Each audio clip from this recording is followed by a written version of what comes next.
and you don't want people without them to come in, then that's your choice. And if there's other businesses to say, hey, we're not going to fall for the scam that the government's doing to us, and you want to come in without a mask, please come in without the mask.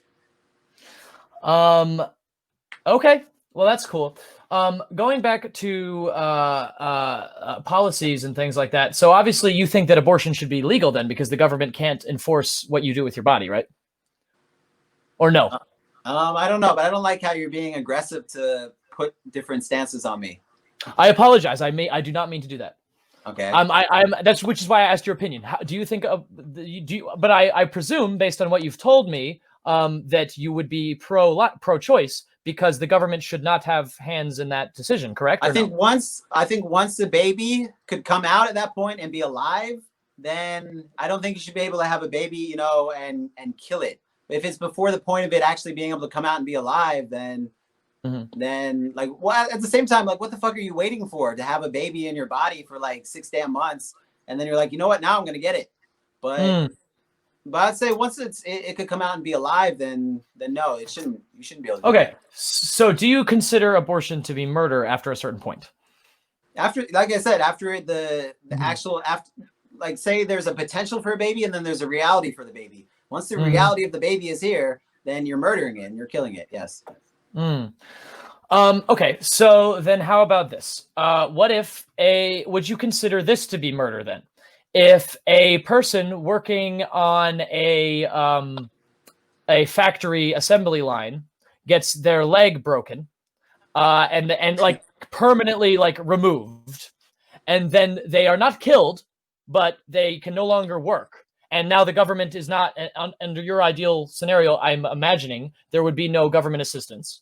So this person now cannot work anymore, and they lose their income. They can't pay their house, they can't buy food, and then they eventually die. Would you consider that the owner of that business to be the one who killed them?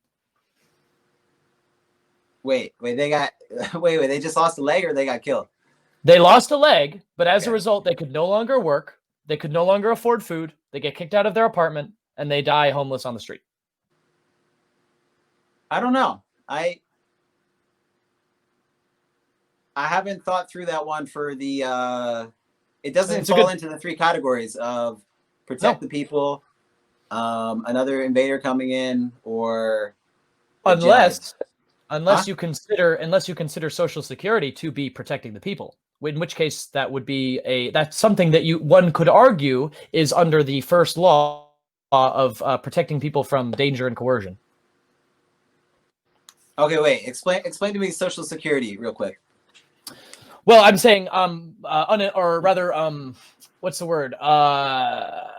Disability benefits. If someone the government right now has a department called OSHA, I forget exactly what they stand for, the Occupational Safety Hazard Association or something like that. And if under right now, non-free market capitalism, regulated capitalism, right now, OSHA would make sure that company was doing everything they could, and that the person it's their own fault and not a dangerous workplace. For instance, the person lost their leg due to their own negligence, not due to the negligence of the company, like say something falling from the ceiling or something exploding and breaking its thing off.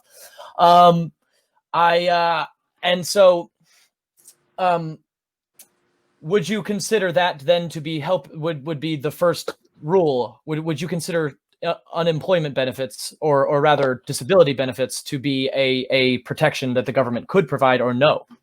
Because in that case, if you say no, that's okay. If they hurt themselves, no. Okay, they should not receive benefits if no. Okay, so if they had something that was harmful at the workplace, then that should be a situation where the government says, hey, this wasn't safe because it was your negligence, and it should have been up to safety. But even let's say that it was that person's own negligence, the result is still the same. Even if they were an idiot and they put their hand in the furnace, put their leg in the tree chomper or whatever, and they lost it, and then they lost, and then the OSHA's like, well, you were dumb. That was your own fault. You're fucked. Now that person still can't pay their bills. They don't get disability insurance. They can't buy food, lose their house, die on the street. Right. But is that okay? Yes. Okay. I don't know if that exact scenario would play out, because when you get hurt, and that's what we're saying, is leaving things up to the private sector. Once Like the actual businesses that will join the private sector will actually maybe be wanting to do it. And then at the same time, if you're someone who got hurt, then these different people will now have a lot more money that they're not paying to the government. And if you needed help, you can come to them, maybe family or friends. And if you're a good person, there's probably a chance of them helping you out, or a chance of an organization existing that could help a you charity. out. Right. And because if people aren't already paying all this money to the government and don't have extra money to, give out, then it's going to be a lot more difficult in the current scenario that we're in. If we're basing our ideas off of the current scenario and how people are situated in how our lifestyles are now, then it's different. Yeah. So, are you for or against basic income, universal basic income? Have you heard of that? I imagine you're not for it. It's a non-solution to a non-problem. Okay. So what is the non-problem? Automation? Quoting, do you know Naval Ravikant? I think that's his name. Yeah. Naval Ravikant. No, I haven't. I could check him out. I imagined you were quoting something. Is that what yeah, quote of his? That's what he said. It's a non-solution to a non-problem. But okay, what does he mean by that? I mean, I think it could turn into a problem, but he meant non-solution is that like, and I looked this up. He didn't say this directly, but how, you have like a chart of the different jobs that people have. And as like the bottom ones move out of automation, like the whole sector of jobs move up, and then new jobs are created. And, but yeah, that's it. That's it. Okay. So you are of the opinion, if I may, that automation will never become a problem. For what, bullshit jobs? For unemployment. It will never cause mass unemployment. It's gonna put bullshit jobs out for sure, but it's gonna be a new sector of jobs created. And I'm not sure though that people that don't really have skills and they stay in these dead end towns that they don't want to leave because for whatever reason, my family's here, and they don't have any incentive they feel to move or actually do something with their lives. They might be completely out of everything though. What if you can't afford to move?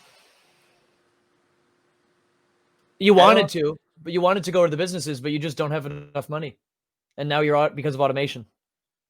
Is that your fault? Look, I don't point blame on different people, but well, blame is a very big part of objectivism. It's it's personal responsibility. Blame, in my opinion, I think blame is more of like, oh, it's this person's fault that you're in this position to start with, but it's not the same thing as like personal responsibility where it's like you're choosing to. I mean, I don't know how many situations you could actually think of that, of different families that already have, we'll even say like in a trailer park, I guess, in their places. It could be, that's what I'm saying, where we have to do steps to get back to A from where we fucked up so many times. It could be where government could come in and help you pay the moving cost to get to this new city, and then that's it. What would you do if, for some reason, obviously you don't work on a factory, but if you were the person who lost their leg and you could not no longer do your career that you were planning on doing? I mean, imagine you're a YouTuber. So let's say, I don't know, you lost, I don't know, you had a head injury and you suddenly, you can't convey the messages as you'd like to no longer. And you're basically bedridden. What would you do in that position? If I couldn't convey the messages anymore, I'm assuming I can't really convey anything. So should you just die? Probably. Oh, okay. And you're okay with that? Well, that's fair. Yeah. Yeah. At least as long as you're logically consistent, that's all that matters with me. I see.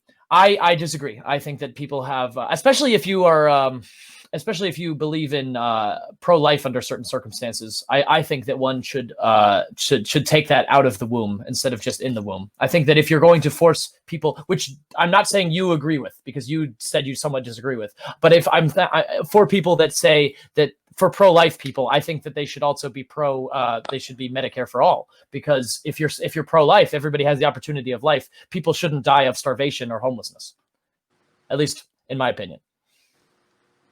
Because what's the point of having a baby, forcing a baby to be born if the parents can't afford to keep it alive? Right. What I mean. Yeah. What's the point? Why would you be having sex without protection to begin with? In that case, because it's fun. I mean, it's a series of bad choices.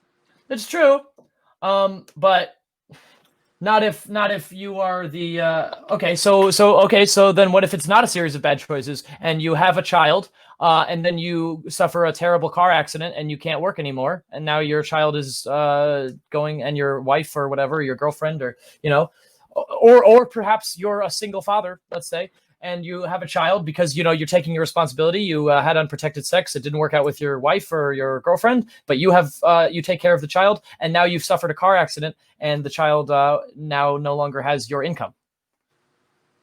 Again, this is left up to the private sector. And in this hypothetical scenario, How would the private sector solve this, do you think? they would set up situations maybe that are in this case. And if not, then you go to your family or you go to your friends and you see who can take care of your kid because you can't do it anymore. And Yeah, at least hopefully okay, so you believe in, then by extension, I would guess, private orphanages? dude, I don't know. I haven't thought about that. Privatization. What do you mean? Private orphanages?